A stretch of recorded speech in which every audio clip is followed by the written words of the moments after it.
Hi నమస్తే, నేను మీ Nandini. Welcome back to Nandini Ramesh world. ఈరోజు మనం రెస్టారెంట్ స్టైల్లో పన్నీర్ ఫ్రైడ్ రైస్ ఎలా చేసుకోవాలో చూద్దాం. ఈ రెసిపీ లంచ్ బాక్స్కి, డిన్నర్కి చాలా పర్ఫెక్ట్గా ఉంటుంది. వీడియోని స్కిప్ చేయకుండా ఎండ్ వరకు చూడండి. ఇలాంటి మరిన్ని రెసిపీస్ కోసం ఇంకెవరైనా నా ఛానల్ని సబ్స్క్రైబ్ చేయకపోతే సబ్స్క్రైబ్ చేయండి, లైక్ చేయండి, షేర్ చేయండి. దీనికోసం ముందుగా కడాయి పెట్టుకొని ఇందులో 1 స్పూన్ బటర్ వేసుకోవాలి. మీరు ఈ బటర్కి బదులుగా నూనె కానీ నెయ్యి కానీ వాడుకోవచ్చు. బటర్ బాగా మెల్ట్ అయిన తర్వాత ఇందులో కొంచెం జీడిపప్పు వేసి వేయించుకోవాలి.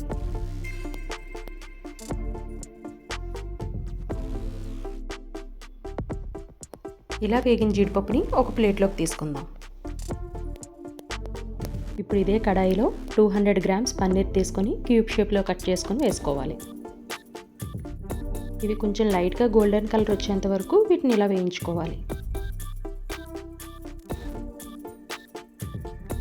బటర్ మొత్తం ఇలా పన్నీర్కి బాగా పట్టిన తర్వాత ఇందులో ఒక చిటికెడు కారం, చిటికెడు సాల్ట్ వేసుకొని ఇవన్నీ ఒకసారి బాగా మిక్స్ చేసుకోవాలి.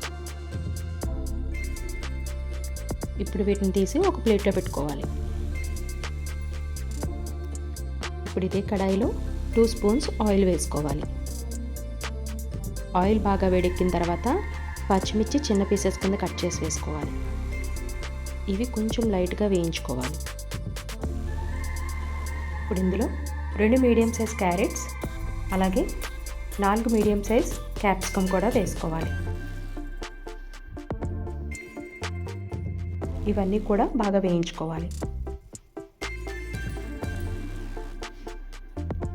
ఇవన్నీ ఇలా వేగిన తర్వాత ఇందులో కొంచెం టేస్ట్కి సరిపడినంతగా salt, 1/2 spoon garam masala, 1/2 spoon pepper, 1/2 spoon soya sauce వేసుకొని ఇదంతా బాగా మిక్స్ చేసుకోవాలి. ఒక 2 నిమిషాల పాటు వీటిని ఇలా వేయించుకున్న తర్వాత ఆల్రెడీ బాయిల్ చేసి పెట్టుకున్న రైస్ ఇందులో వేసుకోవాలి. నేను 1/2 కేజీ రైస్ వేసుకుంటున్నాను. ఇప్పుడు ఇందులో ఆల్రెడీ మనం ఫ్రై చేసి పెట్టుకున్న పన్నీర్ పీసెస్ వేసుకోవాలి. ఇదంతా బాగా మిక్స్ చేసుకోవాలి. మంటను హై ఫ్లేమ్లో పెట్టుకొని ఒక 2 నిమిషాల పాటు దీన్ని టాస్ చేసుకోవాలి.